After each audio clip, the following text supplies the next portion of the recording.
Welcome back. So my internal mic wasn't working, or apparently I don't have one. So I went out and got me this nice little microphone right here.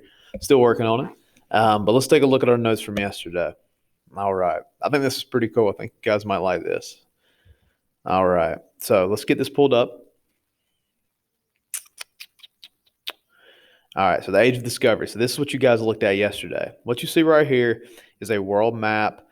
This is post Columbus. So as you can see, right here is Europe, Asia, Africa. Okay, and then Australia's down here. It's in this area. It's not mapped out perfect. So we got Europe, Asia, Africa. This is what we know as the old world. Okay, so when we're talking about the new world, we're talking about the Americas. The reason this is the new world is because they didn't know that it was there. And we're talking about the Europeans, the Asians, and the Africans. They didn't know that this landmass was out here. And so the age of discovery is not only going to be about finding more what is in this area, because as you can see, this map isn't perfect. But there's going to be a whole other side of this map that's completely unknown until the discovery of Columbus. All right, so let's go ahead and get into this. So, what was the age of discovery? So, as you guys learned yesterday, it was a period between the 1400s and 1600s. So, this was during the Renaissance. So, you've got a lot of new creations, inventions, innovations coming out of Europe, and even from Asia and Northern Africa during this time. Um, During the Renaissance, European explorers and ships were looking for new trade routes for things such as gold, silver, spices. Those are the big commodities. We don't think about spices as being valuable in the least bit because we can go to Walmart or the grocery store or whatever, and you can buy whatever spice you want, whatever floats your boat. But anyways, so some notable explorers during this age. Obviously, we're going to be talking about Christopher Columbus, Ponce de Leon. He's going to come up a little bit later. Vasco da Gama. He's actually going to be mentioned a little bit in the slideshow today. Magellan is also a famous explorer during this time. And then we have John Cabot and Francis Cottier. So these last two are more so in the founding of Canada.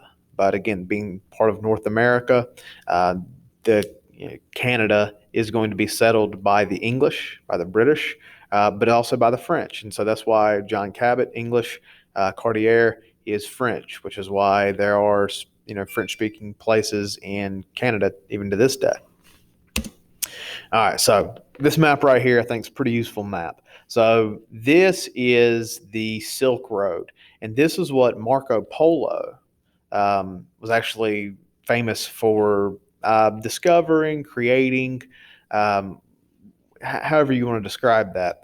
So if you've ever been in the pool playing Marco Polo, uh, this is the game you're playing. Trying to find someone in the pool just by their voice. Um, I guess the premise behind it is that Marco Polo was kind of at a disadvantage. Yeah, he was, let's see, I want to say the Silk Road, we're looking at about 1320s. So we're talking, 150 plus years before Columbus. This Silk Road, as you can see, is all by land. And this is to connect Europe, which is right here, to Asia, which is in this region. Now, there are some issues with the Silk Road. A couple is it's a very long journey and it's on foot. It's on foot, it's on horse, it's on camel. It's a long journey. Two, there's a lot of different elements here. You got mountains, as you can kind of see from the elevation, the topography. You have, you have bodies of water you have to cross over.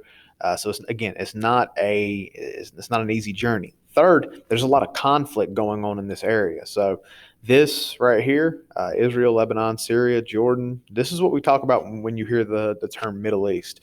Well, there's been conflict going on in this region for centuries upon centuries, and we're talking even centuries before this time, before 1325. Istanbul was previously Constantinople, which was essentially the capital of the Roman Empire. It fell. It fell in the hands of the Muslims in like the year 300, and it was then renamed to Istanbul. And so there is a large Christian Islamic conflict going on in this area. And with many of the Europeans being Christian, coming through this territory is very dangerous for them. All right, so countries involved in the Age of Discovery. What I've included right here is a map of Europe. This is from the year 1500. So this is, again, right around the time of Columbus. As you can see, it doesn't necessarily look like a map of Europe today. You see a lot of kingdoms. This right here, this is Spain, and that's essentially going to be the country we are focusing on, at least for this first portion. With Spain, like this isn't even called Spain yet, but the reason we're going to refer to it as Spain is just for simplicity and familiarity. But this is actually the Kingdom of Castile. We have, the Kingdom of France. You have England up here. Italy. Italy is broken up into many different portions. Let's see. Columbus is actually going to be from a part known as Genoa, but for our sake, we're just going to refer to this as Italy. And lastly, the country that is really responsible for beginning the Age of Discovery in terms of, exploration is Portugal. And Portugal is this green country right on the coast. So you can see they already have an advantage because they are already on the edge of the Atlantic Ocean. All of these countries are going to finance multiple expeditions across the world, trying to find new trade routes during this time. So, how do we get to Columbus? Well, here's the thing. So, one of the major goals of the Age of Discovery was, again, to find a shorter route to Asia. Now, the Portuguese had been messing around, experimenting, trying to figure out the quickest way to get there. As we can see by this map, you look at Portugal. Again, they start setting sail around the coast of Africa. We're looking as early as the 1430s, 1450s, and then Da Gama. And, Da Gama is going to come around right after Columbus. But Bartholomew Diaz, I believe that's his first name. I may be mistaken there. Again, he is going to be about 5 years before Columbus in sailing around the Horn of Africa in order to get to India. This is kind of a common misconception. This is where Columbus was trying to go. Columbus wasn't trying to go to India. He wasn't trying to go to India. That is just where the Portuguese had been going. But Columbus believes there's a better route to Asia. And this isn't a widely accepted theory. It's actually, many people think Columbus is crazy. But Columbus believes there's a quicker route to Asia instead of going around the Horn of Africa. So first, before we get to what Columbus did believe, let's go ahead and get out of the way what he didn't believe. He didn't believe the whole flat earth thing. This is a myth. This is a misconception.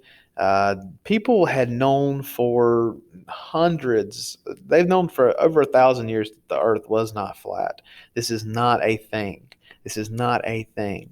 People have known the earth is not flat for millennia. It's just recently that people begin thinking, no, I ain't going. Anyways, so what Columbus did believe is what we know as the small earth theory. So we'll go into that in just a minute. But let's think about this for a second. So Portugal is initially the country that Columbus goes to in order to find sponsorship for his voyage, because again, he wants to find this quicker route to Asia. Portugal is, while Columbus himself was Italian, Genoan, he actually lived in Portugal for most of his life, and it was in Portugal where he approached the king and queen and asked them for their sponsorship. Now, we have to keep this in mind because, knowing what we know now, we look at it in hindsight. Why wouldn't they finance this journey? Like, we think of it now as like, oh yeah, even if he doesn't go to Asia, like we know there's land out there. Like, we know he's going to run into something, but people didn't believe Columbus. They didn't believe that, and Columbus wasn't the only one that had this idea. There were others, but they didn't. The Portuguese thought this was crazy. Why would they spend all their money to go try to find a way to Asia that they did not believe existed. This isn't because they believed in the flat. This isn't because they believed in flat Earth. This is more so just because it had never been done before. And again, people had been sailing for a very long time, and no one had sailed that far. That was more so the issue.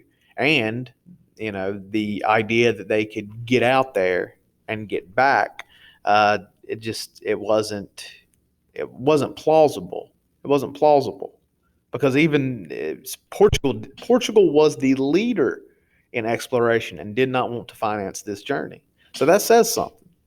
So what Columbus does do is after, hearing that from the King and Queen of Portugal, he goes to Spain. And initially he's turned down there too by King Ferdinand and Queen Isabella. But it is after some consideration, more so from Queen Isabella, they agree to sponsor this voyage to what is known as the Indies.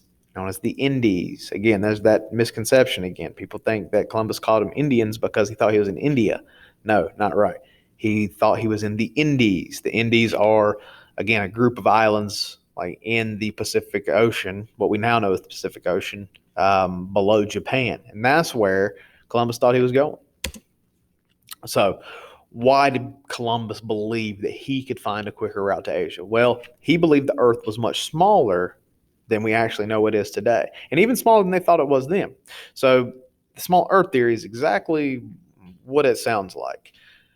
Here's the thing, though. No one knew that the Americas existed, and this is why Columbus thought the world was much smaller than it was. He didn't know the Americas were there. So if you take out the Americas, all you would have to do is simply sail from Europe, and if you sailed westward far enough, you would run into Asia, because again, the world is round. It's a globe. It's spherical. So that's Columbus's idea. The world's smaller because again, the Americas, he's not picturing them there, and he thinks the Atlantic Ocean is smaller than what people have been saying. So instead of sailing around the Horn of Africa, he is going to set sail westward, and he is going to find that shorter way, that shorter route to Asia. So included this map right here. And again, this is what the world looks like today. This is, if you were going to set sail from Europe, today actually what you would do is you would go from Europe, you would go through the Panama Canal, which is what connects North and South America. You go through the Panama Canal and into the Pacific Ocean and then wrap around to Asia because, again, the Earth is round. But this isn't, as we know, this isn't what Columbus had. He didn't have this map. He had something more so like this map. Now, this map is actually a little off as well because most maps at this time did have a larger area between the east and west, which in this case, the east would be Europe. But Columbus believes that it's really not that far at all. He believes that they're going to be out at sea for several weeks, but he doesn't believe it's going to be that far. He believes that he can set sail from Portugal right here. He can land at the Canary Islands, and then he can sail directly westward into the Indies and into Japan, which is where he thinks he is at one part during his journey. All right, so let's talk about this last thing for today. So why did Spain agree to sponsor Columbus? If Portugal wouldn't do it, then why would Spain? Again, Portugal is the leader in exploration at this point. If Portugal won't do it, why won't Spain? If Portugal won't do it, why will Spain? Well, a couple reasons. The first, and probably more overlooked aspect of this, is that the Spanish monarchy was worried that Portugal was going to extend their power. Again, they're having huge discoveries, innovations. They are opening trade, and they are able to trade with Asia, with India, after going around the Horn of Africa. So this is very much a competition between Spain and Portugal. If Spain can find a quicker route, then that opens the door for Spain to not only open up a new trade route, but some of their other goals as well, which we're going to talk about right here. Um, these next three are what most teachers, what you hear in school, are known as the 3Gs. So why did Columbus? Why did Spain sponsor Columbus? Well, it was for the 3Gs. The first is the spread of word of God. That's that first G. Islam had been spreading through Africa, through Asia, and into Europe for centuries. And the Spanish monarchy, they this is not they couldn't have this. So they felt there was a need for missionaries and a need for a missionary to, again, spread the word of Christianity and to convert people to Christianity. So this is one of the things that they tell Columbus that he must do. He must spread the word of God, which this wasn't a big leap for Columbus. Columbus was a very religious man, as we'll see through some of his journal entries. The Spanish monarchy, again, would only sponsor Columbus if he promised to bring gold back. Again, they believe there's vast riches. They had been hearing, and I'm not talking about just like common folk, I'm talking about like royalty as well. They'd been hearing legends of all these great riches in the East, all these great riches in Asia. And so they want Columbus to bring gold back. Gold is valuable, gold is money. And again, that is going to extend the power of the Spanish monarchy. And lastly, so we have God, gold, and the last one is glory. Glory. If Spain could find the better route to Asia, the quicker route to Asia, not only would this help them economically, but it'd help them politically. They would be glorified throughout Europe, again, as the new leader in innovation. This is the same thing that we see like with the space race in the 1960s between the Soviet Union and America. This goal was more so about what it could mean for that country, because now they are the leader in exploration and innovation in creation. And this is very much what's going on between Portugal and Spain in the 1490s. All right. So I know you guys already checked out that first journal entry from Columbus.